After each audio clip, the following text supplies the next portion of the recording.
Governor Holcomb's briefing will begin in 2 minutes. For the journalists joining us in the digital press room, if you'd like to ask a question, you can click the Raise Your Hand button. When you are called upon, we will unmute your microphone, and then you also will have to unmute your microphone.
All right, good afternoon. Apologies for that slight delay, but we are now online.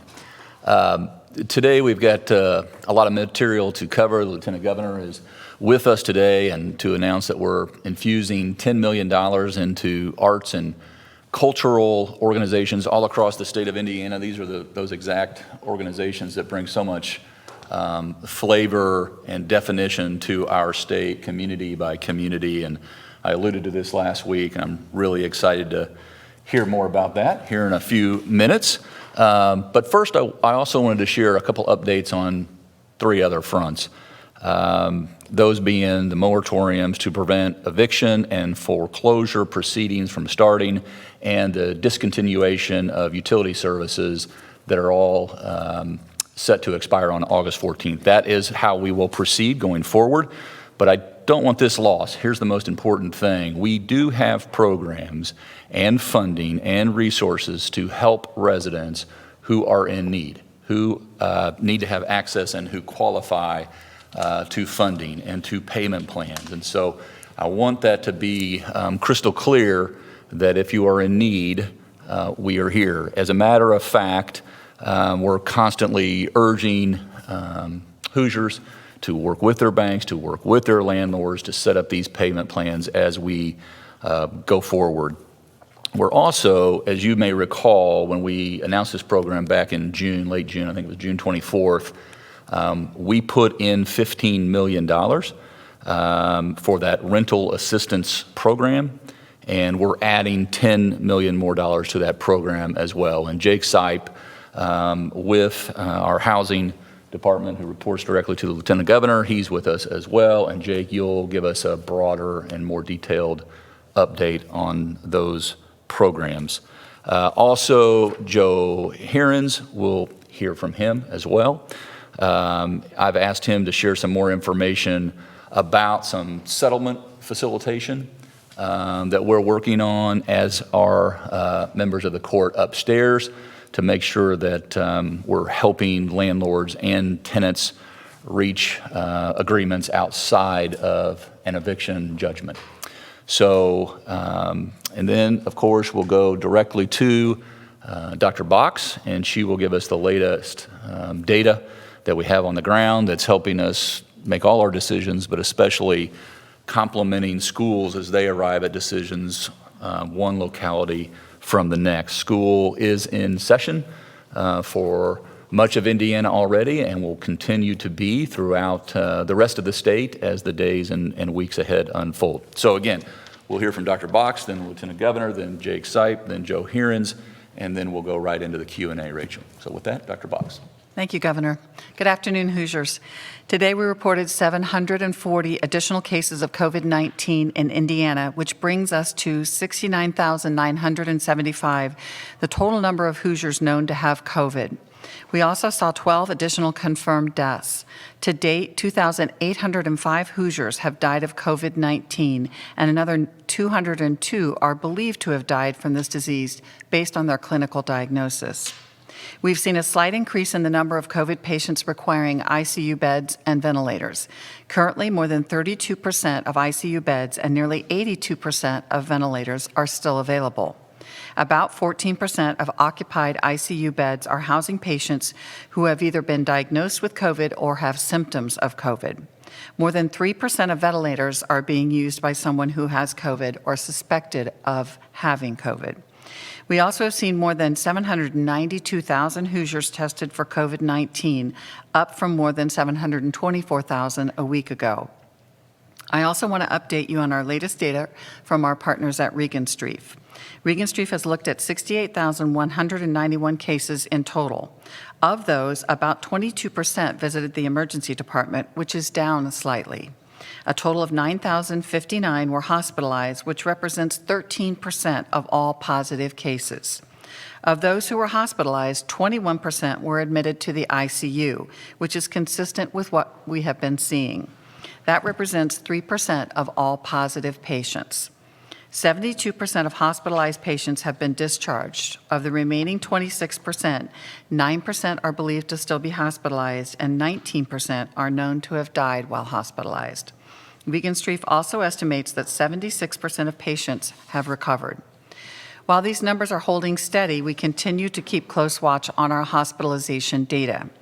We also continue to see increased hospitalizations for COVID-19. On June 26, 595 individuals were hospitalized with COVID-19 across the state. Yesterday, that number was 923. We've also seen the daily admissions climb. We're paying close attention to these data points, especially now when many of our schools are reopening, either in person, virtually, or in a hybrid model. I get a lot of questions about whether schools should be opening now because we have more cases than when our schools were shut down in March. We shut things down in March to prevent a surge that would overwhelm our healthcare system. That allowed us to build the infrastructure for testing and secure the needed ICU beds, vents, and PPE to ensure our hospitals could manage the outbreak for the long term. We were successful in those efforts, so the conversation now about schools reopening is really quite different.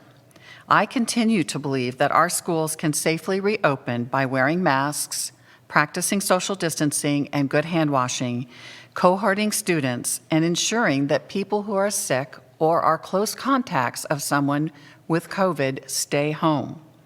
This does not mean that our schools will be free of COVID. What it means is that we all need to do everything possible to limit the spread of COVID. I cannot stress enough how important it is to stay home if you're sick. If you have symptoms and you're waiting to get the results of your COVID test, stay home. If you're a close contact of a person who's tested positive and don't have symptoms, stay home for the full 14 days of your quarantine. And parents, please make sure that you're screening your children every day before they go to school. We're counting on you to help. We've also had cases in schools where students and staff have had to be quarantined because a symptomatic individual came to school, or even an individual who knew they were supposed to be quarantined came to school and then became ill. The best way to prevent this is for everyone to do their part and know when to stay home. I know that teachers, administrators, and parents across the state are searching for that one single metric or number we can use to guide us as to when it's okay to open schools and when schools would need to close down. There simply is no single benchmark that accurately represents the level of community spread for every county in our state. The 7-day positivity rate is certainly one metric to look at as we help guide superintendents and public health officials in each county as they make decisions for schools. But that cannot be the only metric that is considered. For example, a high % positivity could be due to cases in a long-term care facility. Counties with a high number of cases related to outbreaks in congregate living settings or industries are different than counties that have a wide spread of numbers of cases randomly throughout their community. Other counties may show high positivity rates based on the low number of testing that occurred during that period of time in their county. So also looking at the number of tests per 100,000 individuals is important. Just like in our Back to Track plan, when we assessed 4 different metrics, it's important to look at the whole picture for a county. These are some of the factors we will examine as we help school and local officials as they make decisions. Other factors that we study on a community level are changes in that 7-day positivity rate, the number of tests per 100,000 individuals, the sources of the outbreaks, emergency department visits for influenza-like symptoms or illnesses, and emergency room visits and hospitalizations. I also have been asked how many cases of COVID in a school would cause that school to close. Again, that depends on whether those cases are localized to one classroom because the school has done a great job of cohorting those students, or whether those cases are spread throughout the school in different grades and different classrooms. These are decisions that are made with your local public health department and your school officials. We are here to help them understand the complete picture of what's happening in their community. We're also getting questions about how we will know whether a positive case is linked to a school and whether we'll be posting that data. Our contact tracers will ask each positive case if they attend a school. This will help ensure that schools and local health departments are informed so that they can move quickly to quarantine anyone who is a close contact.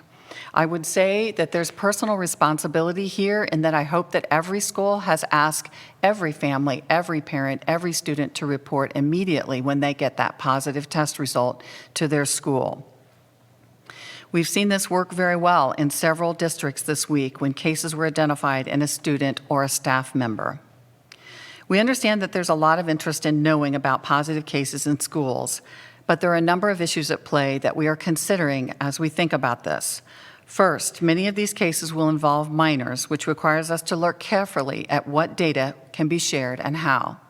Secondly, unlike long-term care, we have to navigate both HIPAA and FERPA privacy rules. I want to emphasize that having a case of COVID in a school should not be a cause for panic or a reason to close. It's a reason to take action to prevent an outbreak. And we've been working with schools and local health departments to ensure they have the tools to do that. We've developed a number of back-to-school resources on our website at coronavirus.in.gov. We've created a hotline for school administrators, which we shared with them today. We hired a school nurse liaison who has been hosting weekly webinars for school nurses and administrators to answer their questions. And we're also finalizing a toolkit for schools to provide easily accessible resources, such as symptom checkers, contact tracing checklists, and guidance on quarantine and isolation. We will continue to develop guidance to help our schools through this unprecedented time so that students and teachers can have the best and safest learning experience possible. Thank you. Thank you. Lieutenant Governor Crouch. Thank you, Governor Holcomb. And Governor Holcomb and I know that our arts and cultural organizations are especially vulnerable right now. Our arts, culture, and local traditions all make considerable and necessary contributions to the well-being of our communities. So today I am pleased to announce that the Indiana Destination Development Corporation, headed by Elaine Beadle, is providing support with a new grant program totaling $10 million. The funding comes from the CARES Act to support local arts and cultural organizations and to help preserve events and festivals who have been negatively impacted by COVID-19. Applications will open this coming Monday, August 10th, which, by the way, is my husband's birthday. More information will be available on Monday at the Visit Indiana Tourism website listed on the current slide. Travel, adventure, and family fun make up so many of the memories that we cherish and hold dear, and they help to tell Indiana's authentic story. We developed this program to assist and preserve the many Hoosier hospitality destinations, organizations, communities, and individuals that help enhance the quality of life that we enjoy in this state. Thank you, Governor, for your leadership on this and your partnership. Thank you. With that, we will move to Jake Sipe, and we'll hear more about the moratoriums August 14th and going forward. Thank you, Governor. Today I want to talk a little bit about an update on our rental assistance program and highlight some of the rental assistance application process. And also I want to remind our Hoosier homeowners of the Indiana Foreclosure Prevention Network. The rental assistance program has more than 24,000 applications that have been submitted. And with those 24,000 applications, we have 5 counties that represent 45% of the total applications we have received. Of those, 18% of those applications have come from Lake County. St. Joseph County has about 10.5% of our applications. Allen County is at 8.4%, with Tippecanoe and Vanderburgh County both at about 4% of the applications we've received. The next slide here shows the rental assistance program volume by day and the applications that we're receiving. And when we opened up the portal on July 13th, clearly there was a huge volume of applications that we received, actually just over 8,000 applications. But since that day, there has been a steady decline in the number of applications that we've been receiving with the rental assistance. And today, we're hovering around 400 applications per day. As you can see, that steady decline and starting to taper off around the 400 applications per day. Now I want to cover again some of the criteria of our rental assistance program for Hoosiers that are outside of Marion County. Now, just a reminder, Marion County has a separate program that they also administer. Renters may be eligible if they have lost income because of the pandemic. Applicants cannot receive rental assistance from another source during the same month when participating in the state's program. And I want to make sure that folks understand this. There are opportunities for our communities to have local rental assistance program that can come alongside the state's rental assistance program. However, when that happens, they just can't receive the rental assistance in the same month. So, for example, our township trustees, our faith-based organizations, and our not-for-profits certainly have rental assistance programs that they're offering currently, and we can come alongside them. But however, we have to ensure that we're not providing the assistance within the same month. Now, renters may be eligible if they are having trouble paying their rent and face foreclosure, eviction. Now, payments that go out go directly to the landlord on the behalf of the renter. So for the rental assistance program, information for renters and landlords outside of Marion County may be found at indianahousingnow.org. Information for Marion County's rental assistance program is available at indyrent.org. At IHCDA, we have over 60 statewide partners, and we also have about 20 members of the Indiana National Guard who are assisting us in reviewing these applications. Now, this week, some of our participating lenders began receiving payments. Now, I also want to remind folks the application is open and we are accepting applications. And if you're interested in applying or finding more information about the rental assistance program, it is available at indianahousingnow.org. Now, the Indiana Foreclosure Prevention Network helps Indiana Hoosiers who have fallen behind on mortgage payments or cannot make future payments. And if you're in that situation, you can go to 877gethope.org, or you can call toll-free at 1-877-GET-HOPE. Governor, that's my update for our programs. Thank you, Jake. And you remind me as you were speaking there that I should clarify, we're adding $15 million to the current $25 million that equals a total of $40 million. So there is currently $25 million. We are now adding 15, I think I said 10, 15 to a total $40 million. And with that, Joe, you want to talk about the mitigation and avoiding?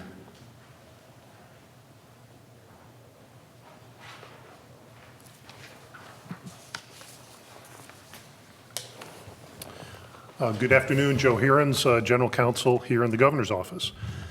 In addition to the state's rental relief program and the additional funding that we've announced today, there is another statewide program being developed that will also help tenants and landlords after the Governor's eviction moratorium ends. It's called a settlement facilitation program, and it will be available at no cost to tenants and their landlords in eviction lawsuits. Funding will be provided by the Indiana Supreme Court, the Indiana Bar Foundation, and the state through CARES money, with more details about that to be forthcoming. We have been discussing this new program with Chief Justice Rush, and it's being developed by Indiana's Office of Judicial Administration. For those who are unfamiliar with settlement facilitations, they have been used in mortgage foreclosures in our state for almost a decade, and they can be a good choice for resolving disputes. Here, in connection with this new landlord-tenant program being developed, the tenant and landlord will meet with a neutral person who is trained to help them resolve their disputes voluntarily instead of it being decided by a judge. If the tenant and landlord come to an agreement, that ends the dispute without the need for additional court hearings or trials. This can be an effective and frankly less onerous way to resolve disputes, and it is oftentimes has the added benefit of preserving the existing relationship between the two parties. This is another program that will help preserve housing stability in our state.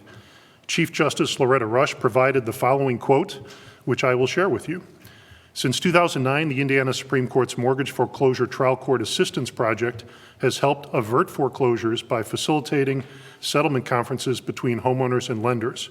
We are expanding this vital program given the pandemic. Similarly, we are working hard to develop and implement a fair and reasonable program to help courts manage the backlog of eviction cases, and we thank the Indiana Bar Foundation and Governor Holcomb for partnering with us on this project. I would just close by noting that the specifics of this new statewide landlord-tenant program will be announced in the next few weeks, and Chief Justice Rush or someone from the courts will be here to talk about it when that occurs. Thank you, Joe. And with that, Rachel, let's move right on to the Q&A. Emma Kate Chalkbeat. Good afternoon. Hi, Governor. I wanted to ask how reporting positive cases in schools would violate HIPAA or FERPA rules, especially if the state is not releasing identifying information, and considering that many schools are already publicly announcing when they have a case. That's an excellent question, and we are not sure that it will. But those are the things that I'm considering as we look at the entire picture. I just don't want to commit to something that if there is a legal reason or another reason that I can't do it, that I've now committed to doing it. So I promise you I'm working very hard to try to get to yes on this. Kayla Sullivan, Fox 59. Good afternoon, Kayla. Good afternoon, Governor. What is your reaction? I have two questions, by the way. The first one, what is your reaction to accusations President Donald Trump is the reason Indiana isn't allowing a no-fault absentee ballot election? Inaccurate. And can you further describe why? I mean, what would you say to someone who is maybe at high risk for COVID-19, but doesn't fall under the reasons to vote absentee in Indiana legally? Are you asking them to choose between their health and voting safely and the right to vote? And will masks be required at the polls for workers or voters? Yeah, there's a mask requirement, and Indiana will have a safe and secure and healthy in-person election on November 3rd. We had one in the primary. Now, obviously, in the primary, we moved. We were in a stay-at-home order during that time period leading up to it. We moved our primary election from May to June. And as Secretary of State Connie Lawson said, the voting sites all had PPE. They were all able to conduct safe elections. I don't know of a single case. I've asked this question 10 times, 10 different ways of 10 different people. If they knew of one case where someone got COVID-19 while voting at one of our polling sites on Election Day, and the answer has been no to date. And so we need to have that option. And there are, as you allude to, a number of reasons, a long list, quite frankly, of reasons why people can start to vote, whether it's in person and less congestion, 28 days, that's 4 weeks before the final election day. And then you can also vote absentee, as you say. And if you're confined on election day, if you know you're going to be confined on election day, then you check that box. If you are, there's age limits, there's all kinds of reasons why if you can't get there. I will also say this, there is a case before the Attorney General right now. We hope to learn more about that. This will also inform us as we go forward. In that case, hopefully will be resolved. We'll get an opinion down around the Labor Day. But folks need to understand that it is safe to vote, just as it is safe. When we talk about back on track and we look at mobility patterns, there are a lot of people out and about, whether it's working or going to the grocery or doing your lives, and they're doing it safely. And we can vote safely in person as well. We deserve to have those, first and foremost, those safe voting in-person options. We have those. We also deserve to have a very timely election results. We call it election day, not election month. And I hope as we work on this front that we'll get that right going into November 3rd, and we will. Kathy with the Ferdinand News. Good afternoon, Kathy. Good afternoon. I wanted to tell you, we did a happy dance, by the way, here in the office when you announced the mask requirement because, well, we come to work every day and we're kind of have to go out and about some, and we were very, very happy. So thank you for that, first of all. I have two questions. It's teamwork. Yeah, I believe that. I see that. My first question is, I'm in an area where there's a lot of small rural schools and people live in rural areas. Is there a plan maybe coming forth from the Department of Education or anything sort of to help to make sure if for any reason the schools are shut down, that those kids have access to the same quality of education that everyone will get? That is my first question. Okay. Katie is, Moving to the podium. she's jogging to the podium, actually. It was far from a jog, I assure you, a fast walk. Thank you for the question, Kathy. I'm Katie Jenner, Senior Education Advisor for the Governor. I think the first thing I'd like to emphasize is the Governor shared very exciting. School is in session in Indiana, and we had several schools start last week. We have quite a few more this week and more to come. And to pause really quick, a huge, enormous thank you for our school district educators and our local health departments. You have proven to be incredible partners in working to solve for getting our students back to school. What we're seeing right now is the vast majority of our schools in Indiana are going back with an in-person option for kids and families. And talking to many superintendents and educators throughout the state, their hope is to continue that and again, work with their local health departments to continue to ensure safety.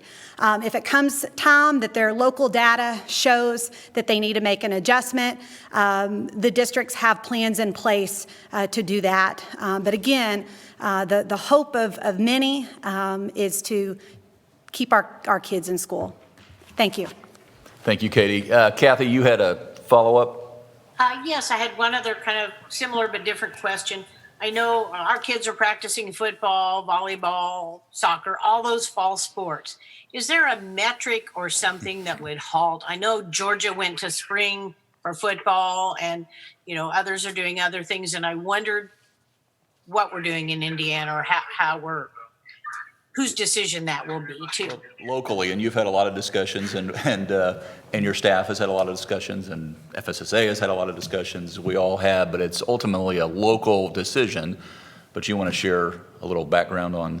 Right. So we've had lots of discussions with superintendents and with teachers and with our local health departments across the state. We have certainly seen cases from these contact sports, from these teams of individuals getting infected, and that's to be expected. I've said all along that I think that this is a decision that will be made not only locally at the community level with the schools and the public health people in the community, but also individually for each family, depending on that individual child's health and the family's health and who that individual child might bring an infection home to that lives in the same home. I think all of that is a personal decision that needs to be made. That being said, we will see more cases of COVID with these contact sports because you cannot do wrestling and some of these other sports without being in each other's face. I think it's really important that no matter whether these sports go on, it's critical that when we have fans there, when we have kids in the dugout, that we still continue those same public health things that we have been drilling into your head, and that is you have to socially distance. When you can, when you're in the dugout, when you're on the sidelines, when you're in the stands, you should still wear your masks. You should wash your hands carefully. You should stay home if you're sick or someone in your home is sick and they have COVID-19. You've been a close contact. It's really, really important that we continue these things because we have case after case where you would assume that many, many people would get infected, but they don't, because people followed simple, basic public health measures. Now, again, it's hard to do that with contact sports, but we really do believe that will be up to, unless we see metrics all across the board way off kilter, be up to the local individual superintendents and their public health to decide. Abdul Hakim Shabazz, Indy Politics. Good afternoon, Abdul. Good afternoon, Governor. Appreciate talking to you today. Two questions real quickly. On the first issue of voting, would you be open to perhaps a line on the absentee ballot application, which basically says if you are concerned or affected by COVID-19, that is reason enough for you to mail in your ballot, and that way this kind of takes care of that whole situation or problem. And my second question is, based on the data that you've seen so far, do you see any changes at the end of the month, or then you end up leaving 4.5? I'm not going to make any predictions into that, look into that crystal ball on your second question. We'll cross that bridge when we come to it.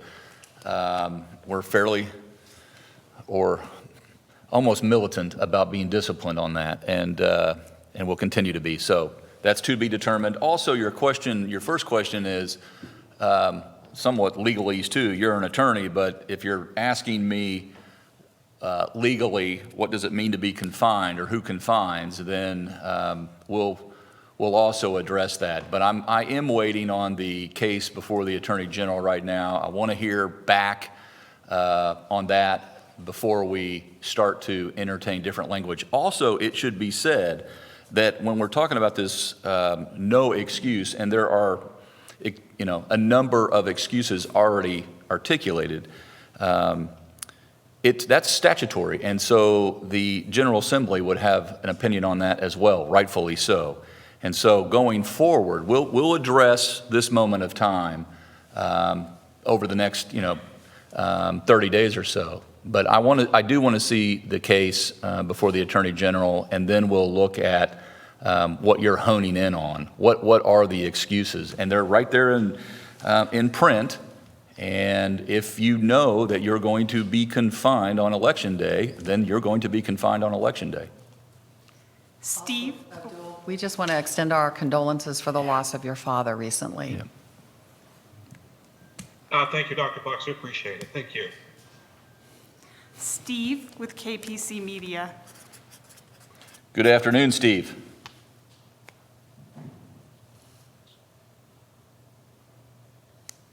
Steve, you should be able to speak. We'll come back to Steve. Whitney Downard, CNHI. Afternoon, Whitney. Good afternoon, Governor. I have a couple questions to follow up on Dr. Dan's staff testing announcement from last week. Sure. I wanted to ask him specifically whether or not there was any action taken from this testing in June, or whether they didn't, even individual nursing homes weren't able to do anything since it didn't provide, quote, a sufficient basis to strategically target our testing. Okay. And I was wondering if the state is going to publicly release these testing results, and why only in the ballpark of 80% of staffers were tested. And I have one follow-up after all that. Okay. Dr. Dan will take both of those, and then we'll get to your follow-up. Hi, Dan Rosiniak, Chief Medical Officer for FSSA. I will attempt to answer both of those. So the first one was around, the second one was on, let me start with the second one because I remember that one. The second one was around releasing those results. Those results to some extent are going to be released when we come out with the dashboard next Wednesday. So you'll see by facility whether a staff is tested positive and a little bit around the date when that occurred. So when we have that dashboard ready next week, which is the intended date, you should be able to get an idea from on a facility level from a staff standpoint. In terms of the first question, which was on whether any actions were taken, remembered it. So the short answer is we always take action when we hear about positive cases. So if a facility had a bunch of positive cases, then that might be an indication, for instance, to send in a strike team to do widespread patient testing. And I know that we've had strike teams out as part of that. It might also involve changing infection control practices. And as we've expanded the number of infection preventionists around the state, I know as we get back some of those results, we've been able to utilize their expertise as well. Whitney, you had a follow-up? Yes, and so my follow-up is, what does retesting in August hope to achieve if we weren't able to get any, solid results from the June testing? Yeah. To some extent, June was twofold. One was we wanted to test all the staff so that we could identify asymptomatic workers so that we could have them quarantine appropriately at home and decrease the likelihood that there would be subsequent outbreaks. But we decided as we did that we wouldn't let that opportunity go without also collecting data to determine for us as a state and as a health department if we could be more targeted in how we would do our testing, because obviously testing that number of individuals is logistically and otherwise complicated. So in terms of what we're going to do in August, it's going to be the same initial goal in June, which is how do we identify folks working in long-term care facilities who might have COVID and don't know it so that we can appropriately quarantine them. In addition, one of the other questions I failed to answer, but I'll answer, is that why only 80%? So there are a lot of things that go into it, and we are still doing some analysis on the other 20%. So for some, it's because they had already been tested. So they may have already had a test. For some, they may have already had COVID, and we weren't requiring folks who had had a recent episode of COVID to require retesting. For some, there is likely some duplicate staff on people's roles. So you might have a staff that works at 2 or 3 facilities. They may be counted as an employee for each facility, but they would only have required testing once.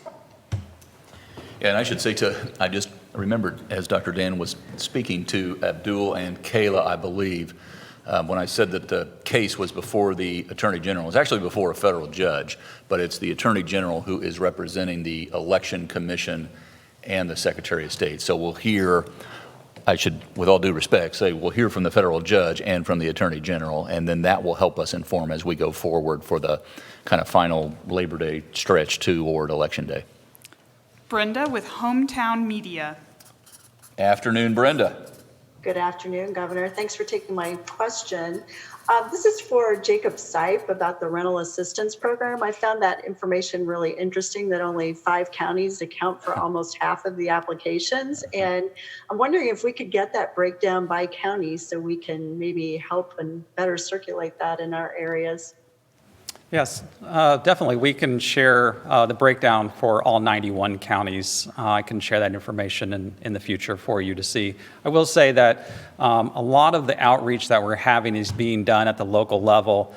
We had created a marketing and communication toolkit that we provided to our communities to share this information, and they've done an outstanding job of informing our renters about the rental assistance program. But no, I could be happy to share more breakdown based on all 91 counties in the future. Thank you, Brenda, for helping us get that out. This is something that we talk about all the time, is making sure folks have awareness so that they can access the help that is there. Julia with Wish TV. Good afternoon, Julia.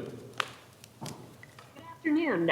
A group of governors are now joining together with the Rockefeller Foundation, and together they're buying 3.5 million fast-acting COVID tests.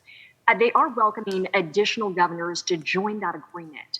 I'm wondering, are you aware of that deal? Are you open to potentially joining? We are aware, we were aware, and we have made our own decision. You want to elaborate? Right. We were aware that these governors were getting together and had talked with public health people in other states about this. As we looked at it, we formed our own lab testing network to bulk buy reagents and equipment in early May, and that was really for the PCR, the rapid throughput testing that our 10 labs that are involved in the lab testing network were using. And we have been able to increase the output from these labs and even get new labs that were not doing testing on board by helping with equipment and reagents. That being said, we've spent, I think, a little over $4 million on that at this, $40 million, I'm sorry, at this point in time on that. And we are still looking at all options available to increase testing here in the state of Indiana. So certainly, as the antigen testing becomes more widespread and accepted, we will certainly be looking to companies that are doing that also. We'll go back to Steve with KPC Media. Steve, good afternoon. Hey, can you hear me this time? Perfectly. Thank you. Zoom was bugging out on me. Dr. Box, I have a question about positivity data. Last week, you were kind of reading my mind and said that the state would be releasing the total number of tests, which is something I was looking for. I was wondering with the way, it's my understanding that the state is still calculating positivity by taking unique cases divided by unique Hoosiers tested.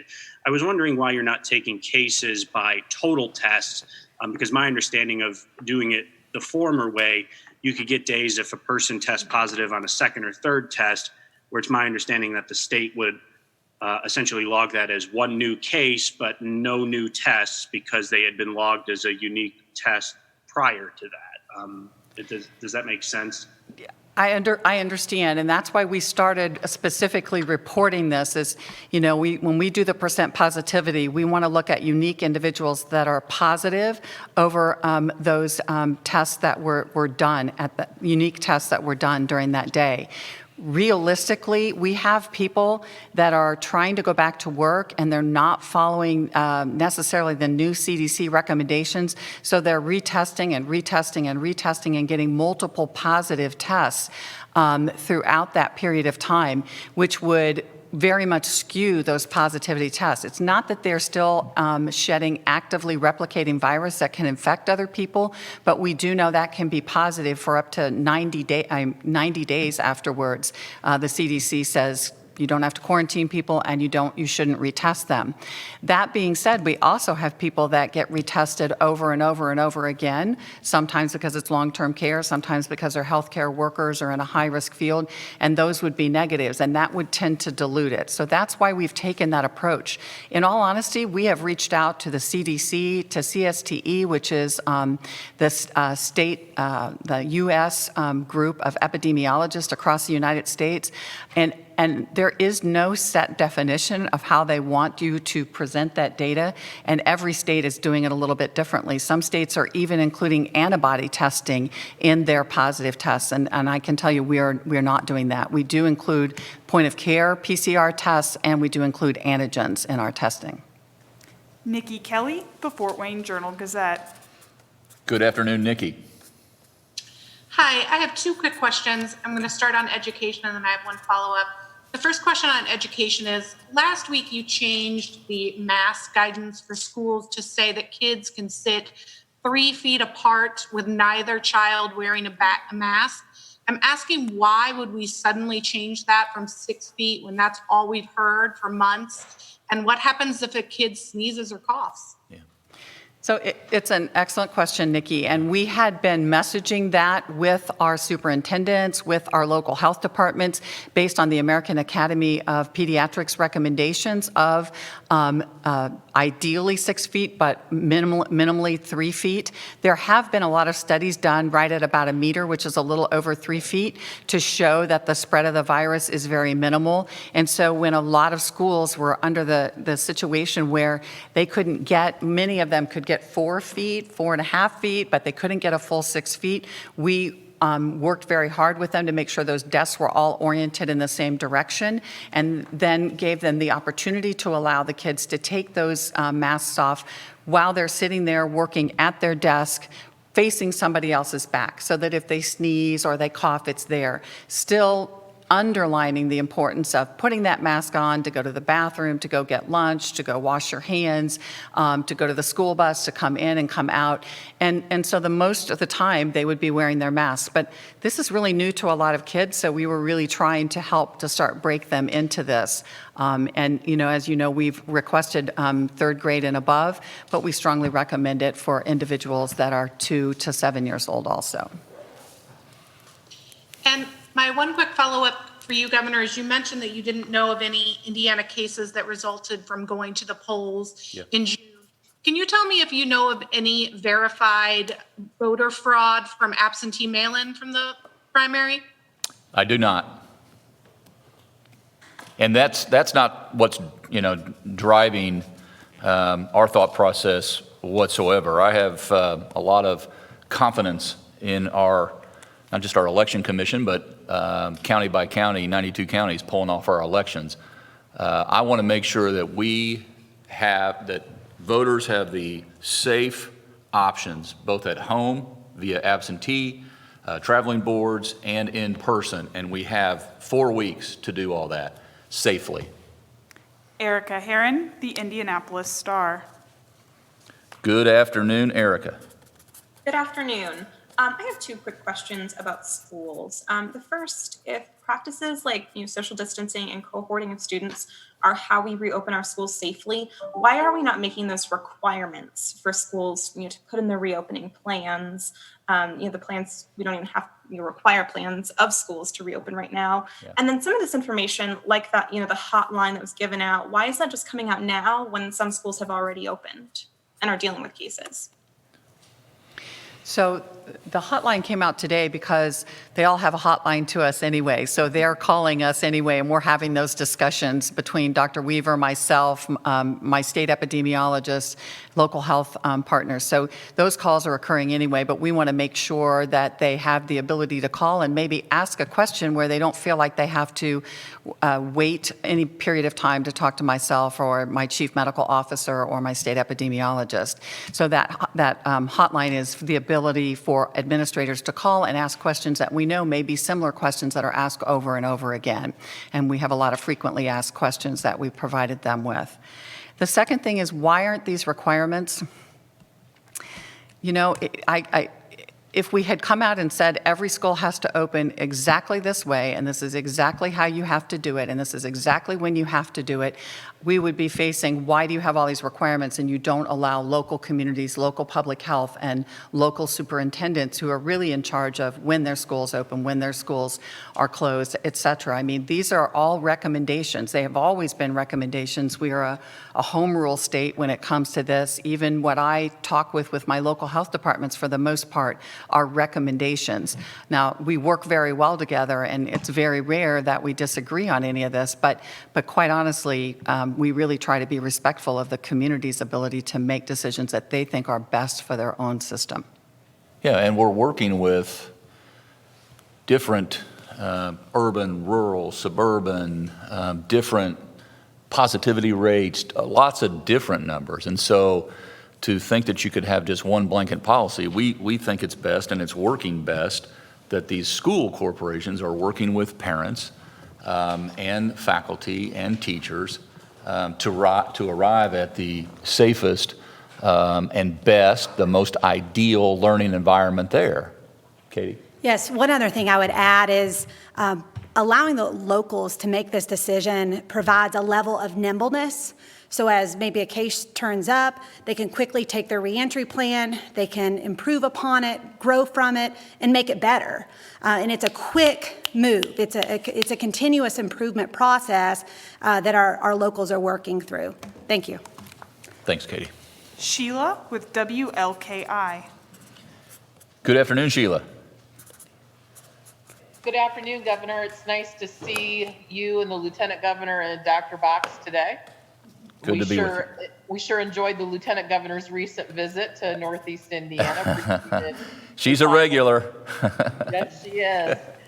So before I ask my question, I would like to say, as a journalist, I've really appreciated the breakdown of the county by county positivity percentage. Listeners in my area seem to like that breakdown as well.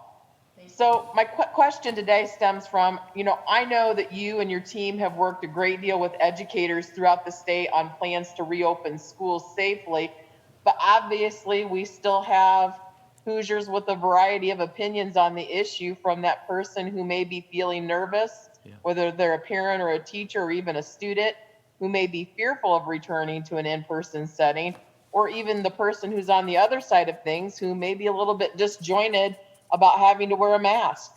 What would you say to those people on both sides of that spectrum? That we understand that this is a very difficult situation, and that none of these decisions are, I want them to know that none of these decisions are being made lightly, that all of their superintendents and their administrators are working very hard to try to do what they feel is best, not only for the students, but for the teachers, the administrators, and the staff of the schools. I would like to say that I understand the fear that people have, because I've seen the fear in people who work in Kroger and people who work at the hospital, my colleagues that have been working through this whole time. And so it is different now for teachers to be going back to school. And so I hear a lot. I have a lot of emails from them, and I respect that. I do think that we need to continue to look at those individuals that are at highest risk, whether those be students, staff, faculty, and make sure that we are protecting them and thinking outside the box per se to make sure that they can continue to educate or continue to go to school in a safe way and be able to get the education they need. But I also want them to understand that it's really important that those children that don't have the ability to really have the help they need to do e-learning at home, that may have safety issues because they're 6, 7, 8, whatever, 10 years old and maybe actually left home because they're not going to school. And those individuals that don't have food security and the mental health and the behavioral issues that we've seen.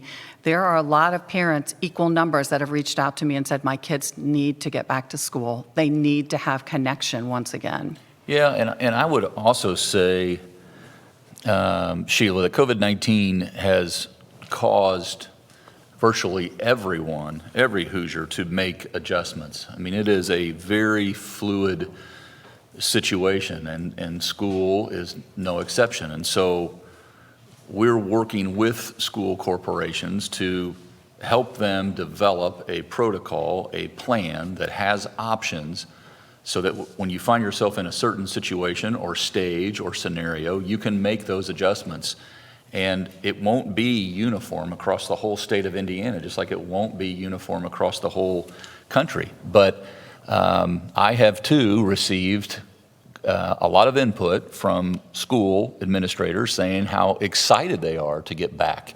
And so, yes, there are different opinions along the way, but it's also really brought us together from the most local perspective with your local health department, local school corporation, with the state and all of our resources. It's really brought us together to get through this together, and it will change. There will have to be adjustments. So that is, understandably, Sheila, that is a little unnerving, but the comforting fact is we are all in this together, and we're making the best decisions for kids to learn holistically in the environment that best serves them.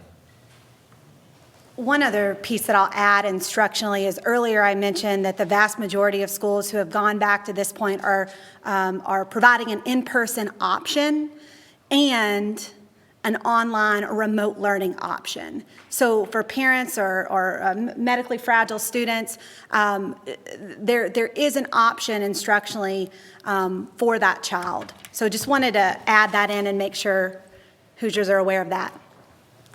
Stephanie from WRTV. Good afternoon, Stephanie. All right, can you hear me? Crystal clear. Perfect. Okay, so two things.